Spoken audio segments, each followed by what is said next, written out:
हिंदी दिवस मनाए जाने की पीछे की अवधारणा है जी, ये एक कारण है कि 14 सितंबर 1949 को ये राजभाषा के रूप में हिंदी को स्वीकृत किया गया था। भाषा से विरोध हमारा नहीं है, अंग्रेजी के साम्राज्यवादी अप्रोच से हमारा विरोध होना चाहिए। अंग्रेजी भाषा से क्या विरोध होगा? हिंदी को हम एक 14 सितंबर या 14 सितंबर से लेकर के 30 सितंबर तक ही न मनावें या 1 से 14 सितंबर तक न मनाएं। जी। आज हिंदी दिवस है। पूरे देश में 14 सितंबर को हर साल हिंदी के नाम पर किसी कर्मकांड या अनुष्ठान की तरह आयोजनों का एक सिलसिला सा देखते हैं। हम हिंदी के नाम की दुहाई देते हैं, कस्में खाते हैं और हिंदी पखवाड़ा खत्म होते ही यह सारा कर्मकांड बिसार कर निश्चिंत हो जाते हैं। इस तरह के उपक्रमों से हिंदी का कितना भला होता है, इसकी गरिमा कितनी बढ़ती है, यह सोचने समझने की फुर्सत साल भर फिर किसी को नहीं होती। यह बाजारवाद का दौर है और बाजार हिंदी का इस्तेमाल एक मुफीद नुस्खे की तरह कर रहा है। लेकिन दूसरी तरफ हिंदी को अब पढ़ाई की भाषा के रूप में तरजीह नहीं मिल रही। आखिर ऐसे में हिंदी कितनी बढ़ेगी? ऐसे कई सवाल हैं जिन पर चर्चा के लिए आज हमारे साथ हैं विनोबा भावे विश्वविद्यालय के हिंदी के प्रोफेसर और प्रगतिशील लेखक संघ की झारखंड इकाई के महासचिव डॉक्टर मिथिलेश सिंह। आपका बहुत बहुत स्वागत। नमस्ते। तो डॉक्टर साहब, सबसे पहला सवाल ये कि ये हिंदी दिवस, इस दिन जो शोर चारों ओर पूरे देश में चतुर्दिक जो शोर दिखता है, तो इससे हिंदी का कितना भला होता है और इस आयोजन को हम किस तरीके से जस्टिफाई कर सकते हैं हिंदी के नाम पर? ये सवाल जो है वो बहुत गहरा है और अक्सर इस पर सवाल उठता है कि हम साल भर एक बार हिंदी के नाम की माला जपते हैं और उसके बाद निश्चिंत हो जाते हैं, तो इससे हिंदी का कितना भला होने वाला है? देखिए, सबसे पहले तो जो हिंदी दिवस मनाए जाने की पीछे की अवधारणा है जी, ये एक कारण है कि 14 सितंबर 1949 को ये राजभाषा के रूप में हिंदी को स्वीकृत किया गया था। ये कारण है। लेकिन दूसरी तरह से यदि देखें तो ये दिवस मनाना ही लगता है कहीं न कहीं से एक दीनता का बोध या दीनता का एहसास कराता है जी, जो कि हिंदी भाषा के साथ वो एक नत्थी हो गया है जी।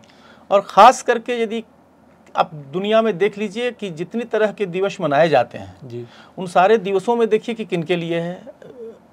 ये आदिवासी दिवस या फिर योग दिवस, तो जो बिसरा दी गई चीज़ें हैं उनको योग दिवस या बाकी सारी चीज़ों को मनाने की कोशिश करते हैं, तो उसी से यह एहसास होता है कि भाई कहीं न कहीं कोई कमी है जी। तो वो उस कमी को कैसे पाटा जाए, उसको कैसे दूर किया जाए, इस दिशा में यदि हम कुछ सोच सकें तब तो बात ठीक है। लेकिन आपने अपने जो प्रस्तावना का वक्तव्य था उसमें सही बात रखी कि भाई ये लगता है कि कर्मकांड और अनुष्ठान की तरह है और ये अनुष्ठान करके जैसे श्राद्ध कर्म हम करते हैं या पितरों को पितृपक्ष में तर्पण करते हैं, तो उसी तरह का कर्मकांड होकर रह जाता है। तो ये कर्मकांड से आगे निकल करके इसको अपने जीवन का अंग यदि हम बना पाते हैं और बनने देना चाहते हैं, तभी शायद हिंदी का कुछ भला हो पाएगा। वरना ऐसे फिर तो अभी 1949 से जो सिलसिला शुरू हुआ है वो 2023 में भी चल रहा है और आगे भी हो सकता है कि आगे 100-200 सालों तक चलता ही रहे इसी तरह से। मेरा सवाल ये है कि इन रस्मी आयोजनों से, औपचारिक तौर पर हम जो आयोजन करते हैं और हिंदी को हम अपने व्यवहार में अगर नहीं ढालते हैं तो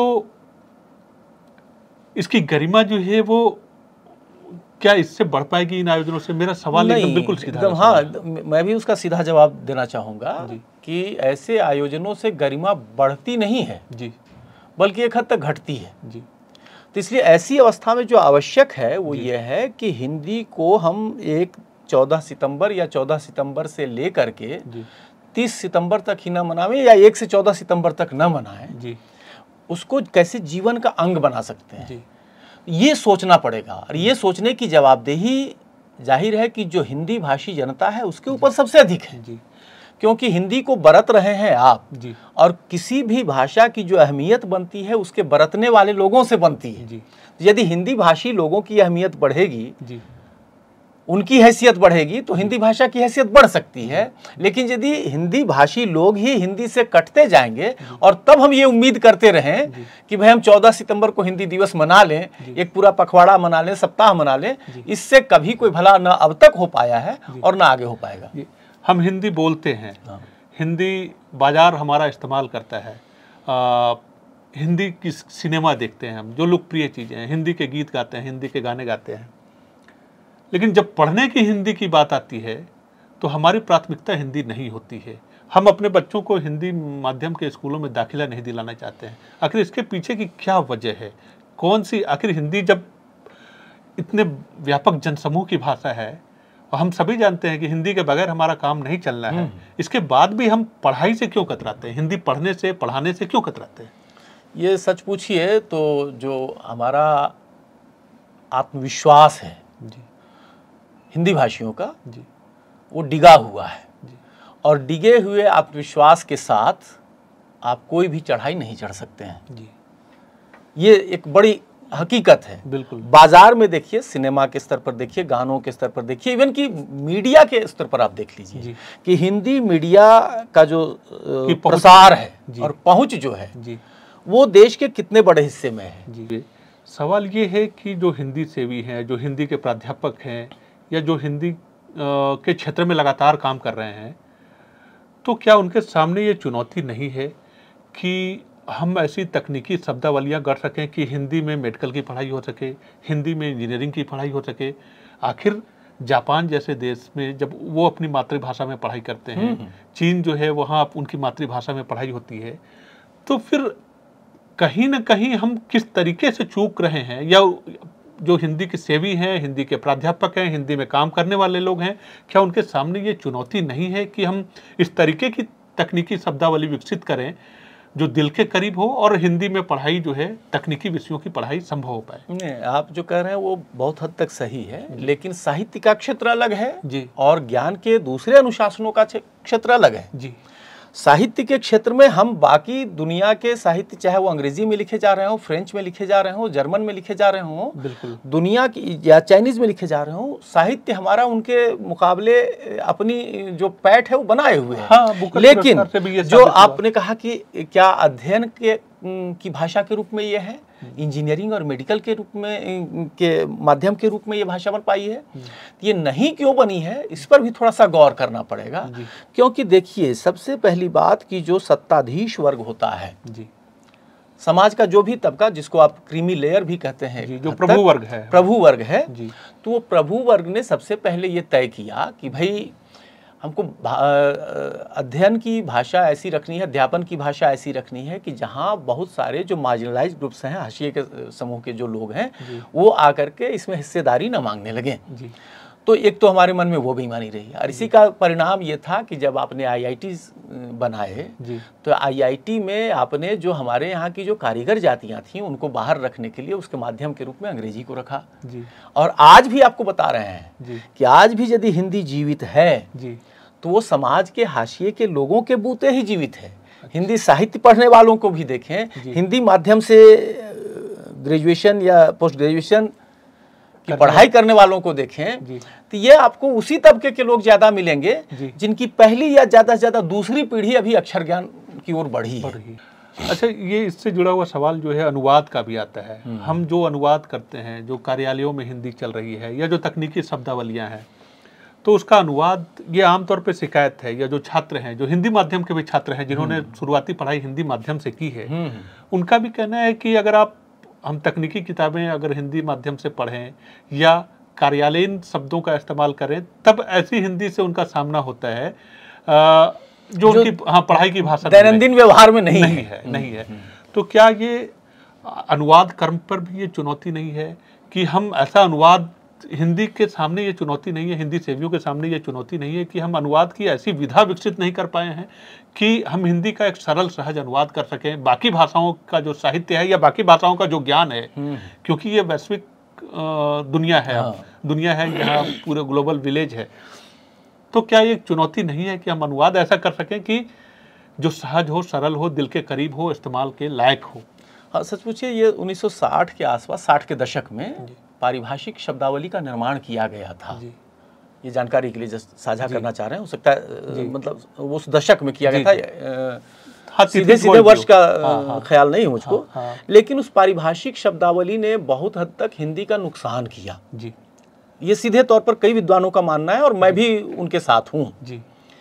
तो तो पारिभाषिक शब्दावली गढ़ने के बजाय जी यदि जनता के बीच से, जनभाषाओं से हम शब्द को लें जी तो फिर हिंदी का भला हो सकता है। जी और हिंदी सबसे तेजी से बदलने वाली भाषा है। जी हिंदी दूसरी भाषाओं के शब्दों को बहुत ही आसानी से अंगीकृत कर लेती है। वाह, ये तो आप मानिएगा। बिल्कुल बिल्कुल। आज के अखबारों की भी भाषा देख लीजिए जी। तो उसमें ऐसे अनुवाद एक बड़ी समस्या नहीं है। जी समस्या ये है कि जब आप कंप्यूटर की हिंदी संगणक करने लगते हैं, जी रेल की हिंदी लौपथगामिनी करने लगते हैं या कुछ और करना शुरू करते हैं, तब वो परेशानी होती है। ऑथराइज सिग्नेटरी को हम लोग अधोहस्ताक्षरी करने लगते हैं, तब ये मुश्किलें पैदा होती हैं। तो ऐसी दशा में ये जरूरत है कि जहां आपको समझ में आने लायक भाषा न मिले जी या उसका प्रतिस्थापन शब्द न मिले, जी तो ऐसी दशा में आपको उन शब्दों को स्वीकार कर लेना चाहिए। और आज भी आप पूरे हिंदी के शब्दकोश को उठाकर देख लीजिए तो उसमें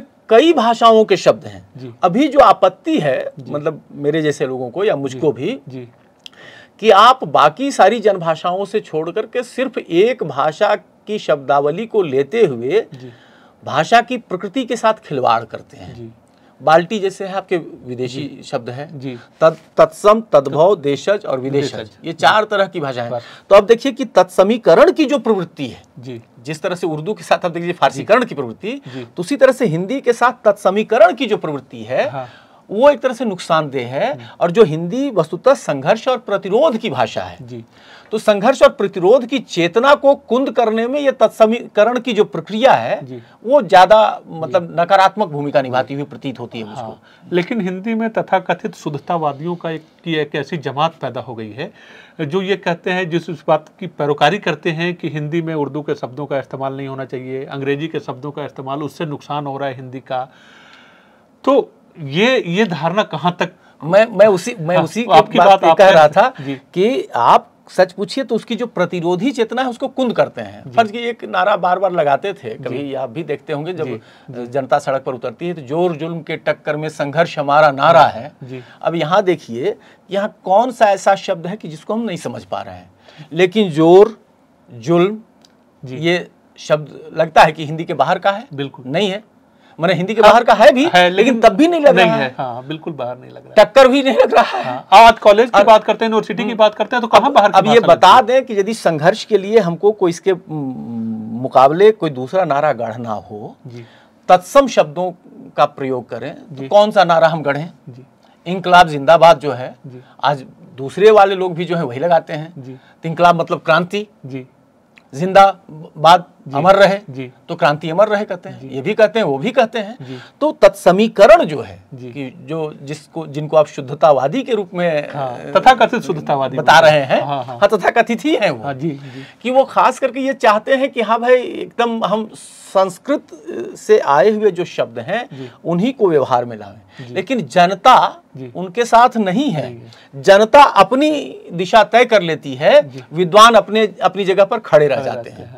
इसलिए हमको विद्वानों के साथ नहीं, बल्कि जनता जिस भाषा का उपयोग कर रही है, जनता को जो बात समझ में आ रही है, जनता जो हमको समझा रही है, इसी वजह से ये मेरे जैसे लोगों का मानना है कि जनभाषाओं से हिंदी को शब्द लेने चाहिए, चाहे वो मगही के हों, मैथिली के हों, खोरठा के हों, नागपुरी के हों, मुंडारी के हों, कुड़ुक के हों या पंजाबी के हों, राजस्थानी के हों, वहाँ से यदि आप शब्द लेते हैं। और देखिए ये हम लोगों के साथ एक बड़ी सुविधा है हमारे देश के साथ कि इसका भाषिक वैविध्य जो है बहुत विशाल क्षेत्र है।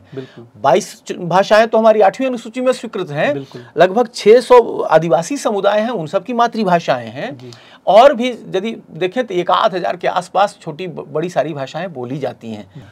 जब हिंदी की बात उठती है तो अक्सर अंग्रेजी का भी सवाल उसके समानांतर खड़ा होता है। हम कहते हैं कि भाई हम अंग्रेजी, और कई बार ये मान लेते हैं, एक तबका ये मान लेता है कि अंग्रेजी जो है वो हिंदी के लिए नुकसानदेह है, कि अंग्रेजी जितनी बढ़ेगी उसका वर्चस्व जितना बढ़ेगा हिंदी का इतना नुकसान होगा। तो आप क्या मानते हैं? नहीं, देखिए भाषा से विरोध हमारा नहीं है। अंग्रेजी कि साम्राज्यवादी अप्रोच से हमारा विरोध होना चाहिए। अंग्रेजी भाषा से क्या विरोध होगा? अंग्रेजी साहित्य को हम पढ़ते हैं तो उससे कई नई चीज़ें हमको मिलती हैं। जहाँ जिस भी देश काल और वातावरण में उसका साहित्य लिखा गया होता है, हम वहाँ के जन समुदाय को, वहाँ की उनकी समस्याओं को, उनकी संस्कृति को, उनके संस्कारों को, सबको हम समझ पाते हैं। अंग्रेजीकरण का विरोध होना चाहिए। अच्छा, एक जैसे अंग्रेजी भाषा की ऑक्सफोर्ड डिक्शनरी जो है बहुत मानक डिक्शनरी मानी जाती है, वो हर साल अपनी डिक्शनरी में दूसरी भाषाओं के शब्दों को जो है वो अंगीकार करती है। हिंदी में इस तरीके का प्रयास क्यों नहीं होता है कि हम हिंदी का जो शब्दकोश है उसके विस्तार के, या एक सामान्य सहमति क्यों नहीं बनती है कि हाँ, ये भाषाएं, जो भाषाएं हम समझने लगे हैं या जो टर्म हम समझने लगे हैं दूसरी भाषाओं के भी, उसको अपने शब्दकोश में जगह क्यों नहीं देते, या क्यों नहीं दिया जाना चाहिए? इस दिशा में क्यों नहीं प्रयास होना चाहिए? ये प्रयास तो होना ही चाहिए और हर साल ये काम किया जाना चाहिए, लेकिन संस्थागत रूप से जो वैज्ञानिक और तकनीकी शब्दावली है वो सिर्फ वैज्ञानिक और तकनीकी शब्दावली पर काम करती है। जो ज्ञान के विभिन्न अनुशासन हैं उनसे जुड़े हुए, या जो दूसरी भाषाओं में भी जो शब्द लगे कि हमको हमारी भाषा में वो अंगीकृत हो सकते हैं, वो काम होना चाहिए। लेकिन इसमें जो कमी है, एक तो बताया हमने ना कि जो हिंदी भाषी जनता है, हिंदी को व्यवहार में लाने वाले लोग हैं, ये उसके प्रति ज़बरदस्त रूप से उदासीन हैं कि क्या हो रहा है। आप अपने ही देश में तमिल भी बोली जाती है। तमिल जीवित भाषाओं में सबसे पुरानी भाषा है। तमिल के साथ आप ये व्यवहार होता हुआ नहीं देखिएगा। एक भाषा वैज्ञानिक हैं जोशुआ फिशमैन। जोशुआ फिशमैन जो है वो कहते हैं कि भाई अंग्रेजी को यूथ कल्चर का हिस्सा बनाना होगा, और यूथ कल्चर का हिस्सा बनाने की परियोजना के तहत ही आप देखें तो अब अंग्रेजी के व्याकरण की पढ़ाई बंद कर दी गई है। अब सीधे सामान्य रूप में सिखाना है, गलत ही सही अंग्रेजी बोले, और गलत अंग्रेजी बोलना शुरू करेंगे, जाहिर है कि एक पीढ़ी से दूसरी पीढ़ी, यानी सिर्फ 40 से 50 साल के अंतराल में भाषा का प्रतिस्थापन या उसकी शब्दावली का प्रतिस्थापन हो जाएगा। तो यदि ये परियोजना काम कर रही है तो हाँ, इन साजिशों और षड्यंत्रों को समझते हुए आपको काम करना पड़ेगा। लेकिन ये करेगा कौन? जो समझ रहा है वो करना नहीं चाहता है, और जो करना चाहता है वो समझ ही नहीं पा रहा है। अभी तो वो जान भी नहीं रहा है कि हाँ, ऐसी कुछ साजिशें चल रही हैं। अच्छा, एक सवाल ये है कि अक्सर इस बात की पैरोकारी होती है कि अगर हम अदालतों में, खासतौर पे जहाँ से हर आदमी का सरोकार होता है, तो अदालतों की भाषा, ये कह रहे हैं कि अगर अदालतों की भाषा में आप हिंदी को समान रूप से उसका इस्तेमाल होने लगे, जज जो है ऑर्डर अपना हिंदी में लिखने लगे, तो एक बहुत हद तक समस्या जो है वो इस देश में वो दूर हो जाएगी। आपको क्या लगता है, या कैसे ये संभव हो सकता है?